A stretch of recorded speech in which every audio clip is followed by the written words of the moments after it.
Hey gang, and welcome to the Cyrano's Place channel. I'm Coach Cass, and today we're going to work on our lunge recoveries.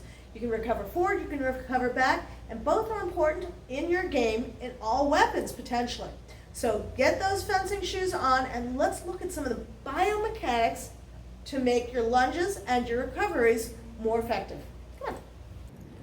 The goal for your lunge is to be smooth and not necessarily telegraph that you're coming at your opponent. Same principle applies for your recovery. The basic mechanics of your recovery means bend your back knee to shift your weight onto the back leg, and then pop your front foot back.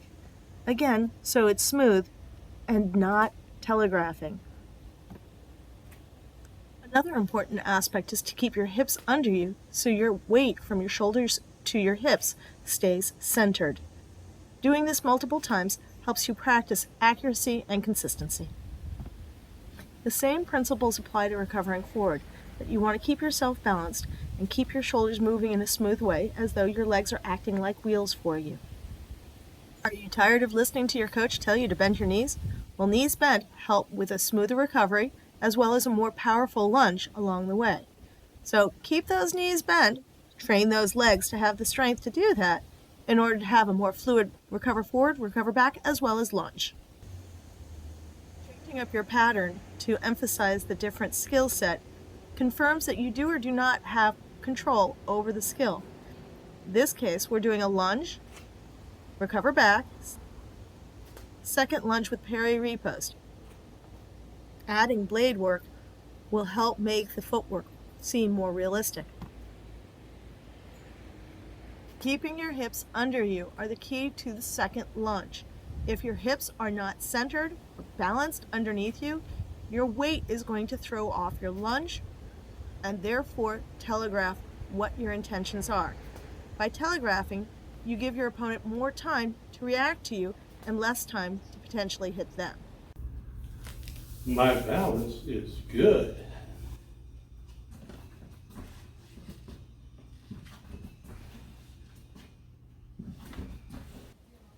This next pattern is a lunge, recover forward, and second lunge. This is used if your initial attack doesn't land, but your opponent hasn't done anything to stop you.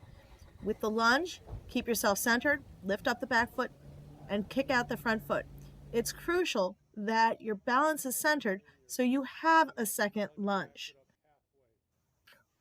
Once you have control over your lunge recover forward with a recover back, practice it slow and smooth and speed it up once you feel comfortable with it.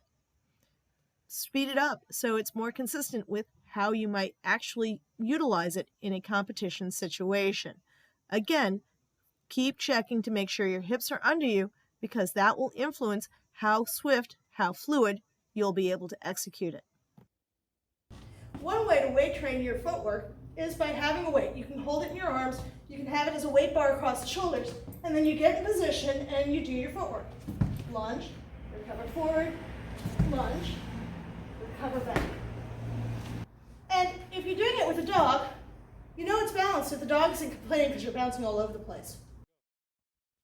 As you get cleaner and cleaner with the different elements of the skill set, make more complex patterns. In this case, the pattern is lunge, recover forward, lunge, recover back with parry, repost, lunge. Repeating complex patterns like that make it easier to execute in actual competition. I cannot emphasize enough keeping those hips under you so that you can do the multiple lunge series. No practice of lunges is complete unless you add advanced lunge to that pattern. So in this case, the basic pattern becomes advanced lunge, recover back, parry, repost, and finish, with a possible clean recover back for who knows what might come at you. When practicing patterns such as these, you want to change up the rhythms to make it more interesting for yourself to execute, as well as to be ready for a situation on strip. Not everybody fences at the same speed, not everybody fences at the same tempo, and practicing different speeds and different tempos will help get you flexible and prepared for competition. This pattern is advanced lunge, recover forward, lunge, recover back, parry, repost, and finish. You can do these at different tempos, add the blade work so you can visualize your opponent as you're doing the footwork. It's recommended that you do 100 to 200 lunges a day, recovering both forward and backwards to get consistency and accuracy. So as you can see, we've got certain mechanics which make for more versus less efficient lunge and recover. One of the things I recommend is, if you can, try and film yourself, and then you can review it and see how you are or are not going smoothly. Get some feedback from your peers, your coaches, if you have them. If you want me to give you some feedback, you are welcome to take some video and we can chat and I can go over with it and help you see what's going on.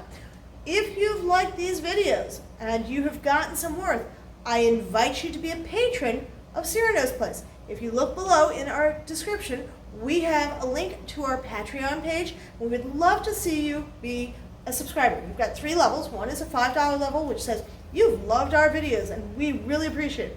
You can do a $10 level, at which point we are doing a workout video, kind of like a Zoom workout, but you can see it whenever you want and do it at your convenience. And that's a $10 level. You'll get 2 videos per month. If you really like us, and we'd love to have you, for a 3rd level, it's $25. You get all the above, plus we'll give you a lesson after a couple of months of subscription. So go ahead and check out our Patreon page, and we'd love to have you be part of the Cyrano's family. Otherwise, like, subscribe, share, and we'll see you next time. Thanks.